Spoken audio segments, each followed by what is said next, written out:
It is said that there is only one Michael Jackson. And in the global arena of entertainment, that is certainly true.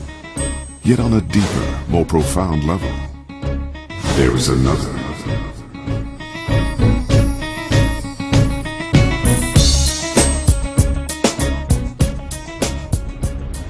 Michael Jackson, our icon. Coming up, Michael in his own words. Friendship is a thing I'm just beginning to learn about. I was raised on the stage, and that's where I'm comfortable. And everything else is like foreign to me. I'm just beginning to know and learn about people, friendship. With never-before-seen interviews. I feel thankful is how I feel. Photos and stories.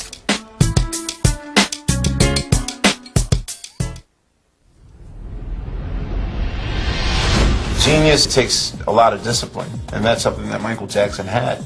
8 to 10 hours of practice every Sunday. Tell me about the Sunday ritual.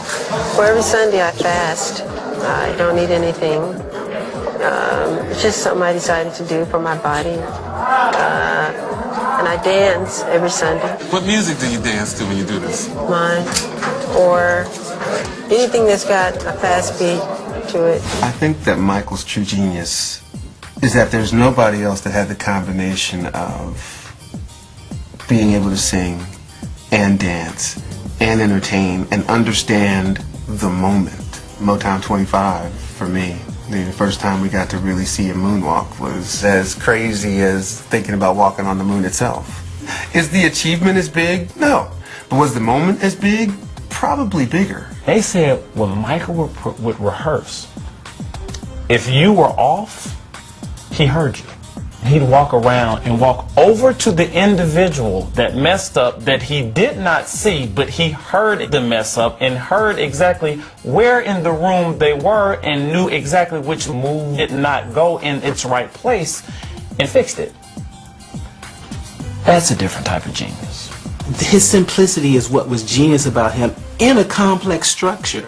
He would say to me, Bearden, when we're doing arrangements and cutting things and all that, they have to be able to hum it. I want people from 8 to 80 to be able to hum my melodies. And he says, well, you know, the thing about my music is even all of the rhythm has to be up loud too. My vocals are really rhythmic, and he says, I like to put my backgrounds up high too right there. But he says, but then there's musical elements that I use like vocals, so that dum dum dum dum dum dum. He would go. He said that part is there, and then that's his cousin coming up right there. That's his cousin coming in. So he would go. Here's his cousin right there. And he would explain stuff to me like that all the time, and right away, the music would be there. And when I got it right for him, he would just dance. He would just look at me and just go. That was it. He would never go, see, I told you. A lot of people, they're used to just seeing the outcome of work. They never see the side of the work you go through to produce the outcome. I just see him getting dressed and then looking at himself in the mirror, and he said, you know what? Is there an opportunity here to do something different? That black cardigan that he wore for the iconic, you know, Motown 25 moment, you know, that came out of his mom's closet. On the stage, you didn't even think about it. It just was, wow, look at that magical cardigan. And Mike, in his autobiography, you know, out of a 5-star rating, Mike himself said that Motown was about a 4. He, imagine that, right? He did the moonwalk perfectly, and he did the 3 spins, and he wanted to freeze on his feet for 3 seconds, and only did 1 second because he didn't get a good grip. So go figure. Michael Jackson's human after all. The history of Johnson Publishing Company and Michael Jackson and the whole family goes back probably, I'm thinking, 35 years or more. The last count that I have actually is 27. Jet covers. And then he had 15 ebony covers, which is an awful lot. My father met Michael and the entire Jackson brood when they came to Chicago. Right after the big records, I Want You Back, Let Me Say, and there was a luncheon here for him hosted by the company founder, Mr. John S. Johnson. Michael, even at that age, he's probably about 12 years old, he was always a loner.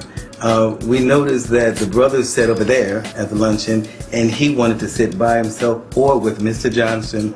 When he first met Mr. Johnson, he was very impressed, with him. And as he got older, he wanted Mr. Johnson to be a mentor. He turned out to be one of his key financial advisors. And one thing that Mr. Johnson told him, he said, I wouldn't invest in restaurants or just land. You want something that's not going to change or not be temperamental.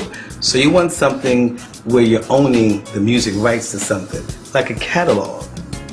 After Mr. Johnson gave him that advice, he bought the Beatles catalog for $47.5 million. To the world, he was the inimitable king of pop, the greatest superstar the world had ever known. But long before he was the world's Michael, he was our Michael. I think that in the beginning of the Jackson 5, black people owned him and them more so than other people. Somewhere along the way, Michael transcended ethnicity. Make no mistake about it, Mike was a brother. There's no way you can divorce how they came up and where they came from. As a matter of fact, he embraced it. I think that a person that penned Liberian Girl, I mean, they could have chosen any woman to sing about. It's Liberian Girl. Oh, I wrote that in at my house in the game room. I guess I was playing some pinball or something, and the song just popped in my head. And I think I ran upstairs, put it on tape, and it became Liberian Girl. I mean, asking me what my favorite Michael Jackson song is almost asking me, like, what's my favorite breath I ever took. Because some days I'm in the mood for young Michael Jackson, so I want to hear, I wanna be where you are, oh. And then I'm in the mood, as soon as Billie Jean comes on, you can't help but your thing to start thrusting, and you start doing it, and people looking at you like you're crazy, and you're like, I don't care. And Can You Feel It was my absolute favorite song, and I played it so much that one day my mother came into my room and broke it over her knee because I would not stop playing it over and over. It's a tie between Give It Up or Your Ways.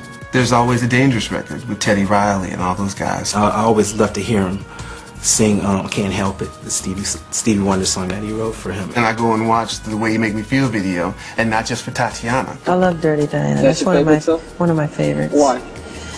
Because it's a life story of a groupie. It's something that I've experienced, and a lot of people who grow up on the road, like me. I mean, I don't remember not performing. How do you feel about the song Bad? Now, I know that you didn't write the video, but you're telling me that it's based on another person. This kid who went to school upstate in the country or whatever, who is from the ghetto, and he tried to make something of his life. And he would leave his old friends behind, and when he came back on spring break or whatever, Thanksgiving break, his friends became so envious, jealous of him that they killed him. But in the film, I don't die, of course. So it's a true story that we had taken from Time or Newsweek magazine. Yeah. And he is a black kid like me. Michael's blackness and how he felt about Obama. He said, you know what I did, Bearden, when he won? I said, no, MJ, what'd you do? He said, I just cried. Not only was it a victory for black people, and it was, he said, but it was just a victory for the world. We need that energy in the world right now. We need to embrace the love. But he was always talking about love. The us that I think he's talking about, and they don't care about us, wasn't the we of the We Are the World. I think he was specifically talking about us. When you think of Afro, all right, you think of 5 of them, and you probably liked his better. His Afro, it went like, and if you think about it, he never really got rid of his Afro. He was just like, oh, word? The next transition is a Jerry curl? Let's go. And he went with that. Michael Jackson's hairstylist was a black woman from Compton. he had that butter whipped by his sister, don't even play. Okay? And the sisters were like, give me what Mike got. I want what Mike has. Give me that thing right there. I had no idea that The Wiz as a movie was universally panned by critics. I could have sworn that was up there with Going with the Wind. For black people, The Wiz is up there with Going with the Wind and Citizen Kane.